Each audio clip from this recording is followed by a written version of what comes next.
Assalamualaikum warahmatullahi wabarakatuh.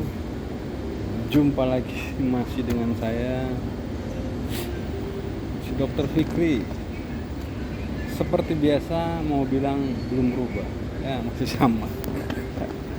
Nah, kali ini kita di airport mau balik ke Jakarta, tapi penerbangan pagi dan kita datang terlalu lebih awal, jadi gate masuknya belum dibuka tuh, sensor belum dibuka. Katanya dibukanya jam 4. Now jam 2.30, so kita masih punya 1 jam setengah lah. Nah, kali ini kita mau bikin video. Ya emang lagi bikin video ya, nggak lagi bikin kue ya, atau lagi bikin jurnal. No, kita lagi bikin video soal potensi dan proyeksi pemerintahan ke depan, yaitu pemerintahan Pak Presiden Prabowo Subianto dan Wakil Presiden Mas Gibran Rakabuming Raka. Jadi ada yang nanya, itu gimana? Kira-kira kita perlu pasang ekspektasi yang kayak apa terhadap struktur atau komposisi dari personalia kabinet Indonesia Maju ya, Kim ya kalau nggak salah ya, Kim, di bawah asuhan pasangan Prabowo Gibran. Ya gimana ya, tapi saya bilang begini, kalau saya ditanya soal ekspektasi personal ya, tentang about my personal expectation, ya kita mau berekspektasi yang biasa-biasa aja, ya kan? Biar nanti nggak kecewa sih, nggak, minimal biar yang dengar juga bisa berpikir ya biasa-biasa aja. Karena begini, ukuran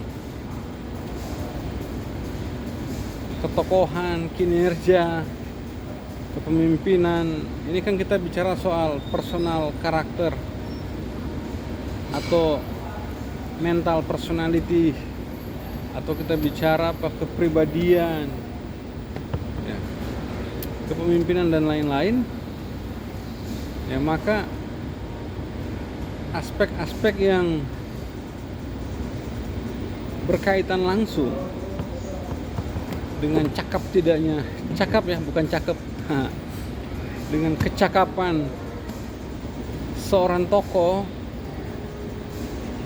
dengan dia punya kinerja, prestasi dan lain sebagainya, kita bisa ambil beberapa dimensi yang sederhana aja, yang nggak rumit-rumit. Dimensi pertama tentu saja kita bicara soal reputasi ya, reputasi personal. Reputasi personal, baik dia personal ini sebagai makhluk privat atau sebagai makhluk publik.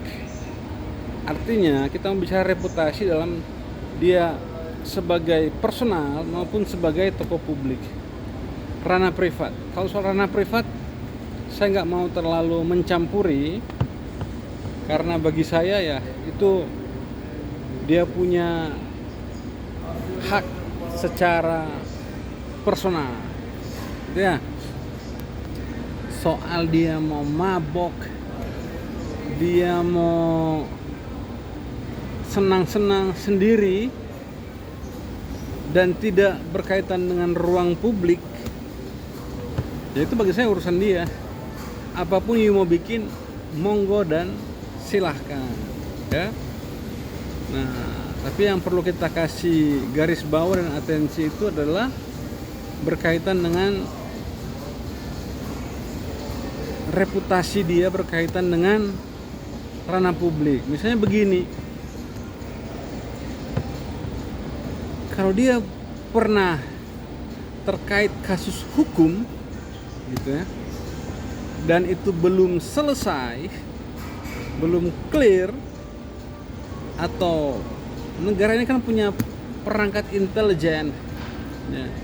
Jadi kalau dia pernah makan uang rakyat, kalau dia pernah korupsi uang negara, ya nggak boleh lah kan?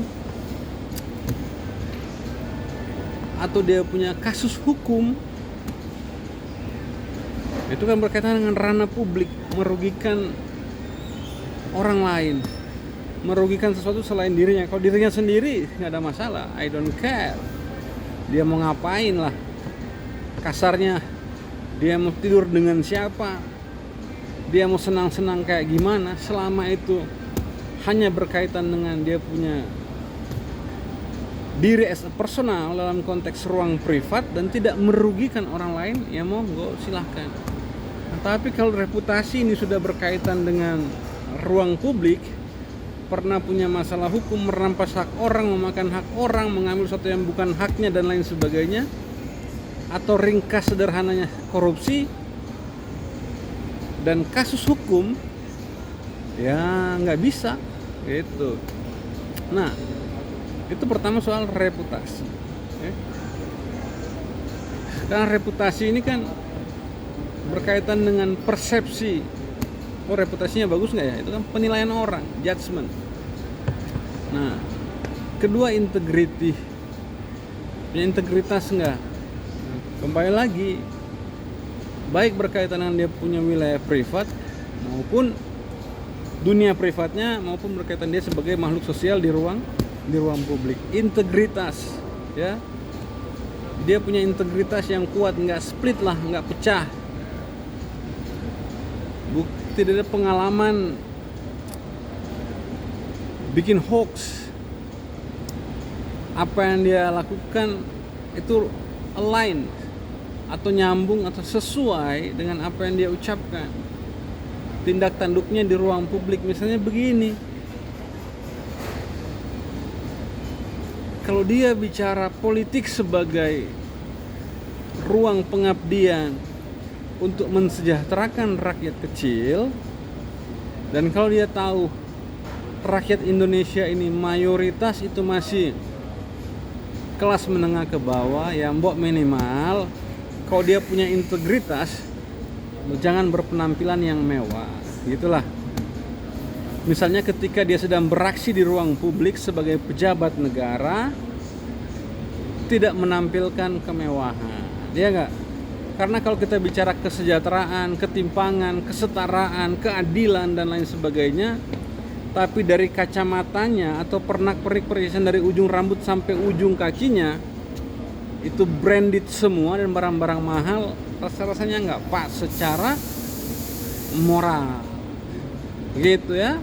Jadi yang pertama reputasi, yang kedua soal integrity. Artinya begini, kalau you mau jadi wakil rakyat, maka minimal penampilan you itu mewakili dari rakyat yang ente wakili. Jangan rakyat makannya sagu, makannya ubi, ente makannya makanan di restoran mewah yang sekali makan 500.000, begitu loh. Itu nggak pas. Kalau rakyat yang ente wakili itu pakaiannya sobek-sobek, pas-pasan, harganya dari atas sampai bawah nggak sampai 100.000, ya mbok, lu jangan pakai barang-barang yang ada di mall-mall besar itu, yang di Senayan City atau Plaza Senayan lah, atau dan lain sebagainya, mall yang setara dengan itu, yang ikat pinggang aja jutaan rupiah, yang sepatu aja jutaan rupiah, merek-mereknya gila juga. Nah, janganlah. Minimal Anda betul-betul merepresentasikan tampilan dari rakyat yang Anda wakili, begitu. Kalau misal ya ini uang gua, suka-suka gua, ya jangan jadi wakil rakyat dulu, kira-kira begitu. Itu integritas karena berkaitan dengan standar etik yang sifatnya personal, gitu ya. Nah, jadi tadi yang pertama reputasi, yang kedua integriti, yang ketiga ya tentu intelijensi. Ya, untuk menjadi wakil dari sebuah entitas masyarakat yang komunal atau kita sebutnya sebagai masyarakat sipil atau civil society, ya mbok punya intelijensi lah, kecerdasan gitu ya. Kalau nggak punya kecerdasan, ya bikin satu advisory system di lingkaran ente, lingkaran yang isinya pikiran, diisi oleh para pakar, ilmuwan, kajian rutin. Ada salah satu mantan gubernur Sulawesi Utara, ya saya juga guru saya kagum sama beliau, almarhum Dr. Sinyo Haris Sarundayang. Ya itu tiap minggu saya ngomong sama beberapa staf ahli gubernur, itu memang sebulan sekali dikasih buku tuh. Dia kalau dia keluar negeri atau dari satu berkunjung keluar kota, dia mampir, dia beli buku-buku yang memang buku baru hits, terus dia kasih ke stafnya untuk disuruh bikin resume. Jadi satu orang bisa sampai 3 buku. Nah akhir pekan dia ajak stafnya ngobrol, staf ahli para staf ahli ini ngobrol, mana resume-resumenya itu, buku-bukunya ini buku bicara tentang apa, babnya apa aja, mana yang dia punya intensi, itu yang dia baca secara detail. Nah jadi karena ketika jadi pejabat publik, waktu untuk baca buku itu berkurang. Jadi kalau IQ-nya atau inteligensinya, kata Rocky Gerung itu, pas-pasan, ya kejar lewat hal-hal yang begitu. Jadi terkait komentar saya terhadap para calon menteri, wakil menteri, kepala badan lembaga ini, ya seperti itu. Reputasi, integriti, dan intelijensi. Nah, tapi kalau kita lihat dari tampilan yang datang ke rumah Kartanegara, ya mungkin sedikit saja, nggak semua ya, sedikit yang menampilkan dimensi-dimensi itu, yang reputasinya oke, yang integritasnya terjaga, yang inteligensinya juga ada ya. Nggak semua ya. Minimal walaupun Anda punya uang, kalaupun Anda mau menyalurkan kesenangan-kesenangan, yaitu berkaitan dengan wilayah privat aja. You as a personal. Jadi kalau mau pakai barang mewah di kamar aja, depan kaca, cermin-cermin sendiri, nggak ada orang yang lihat. Atau kalau mau mabok, mau minum, atau mau party, ya terbatas aja, tidak disaksikan oleh masyarakat sipil atau tidak terjadi di ruang publik, begitu ya, fine aja. Nah tapi kalau Anda mau hadir di ruang publik sebagai pejabat publik, apalagi mewakili Indonesia yang belum negara maju, yang masih banyak rakyatnya yang sulit makan, yang miskin, yang belum bisa berpenampilan wah dan mewah, ya kurang pas kalau Anda menampilkan kemewahan di ruang publik, karena rakyat Anda wakili hidupnya masih pas-pasan.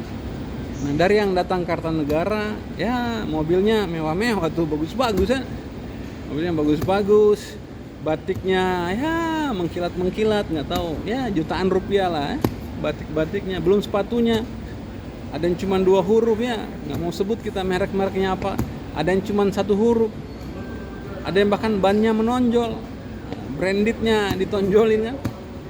Nah terhadap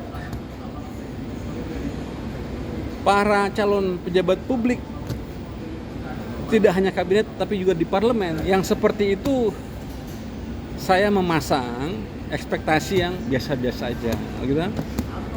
Karena mustahil, rumus saya sederhana. Mustahil kita mengharapkan satu hal yang revolusioner dari isi pikiran orang yang masih glamor dan bergaya hidup mewah, ya.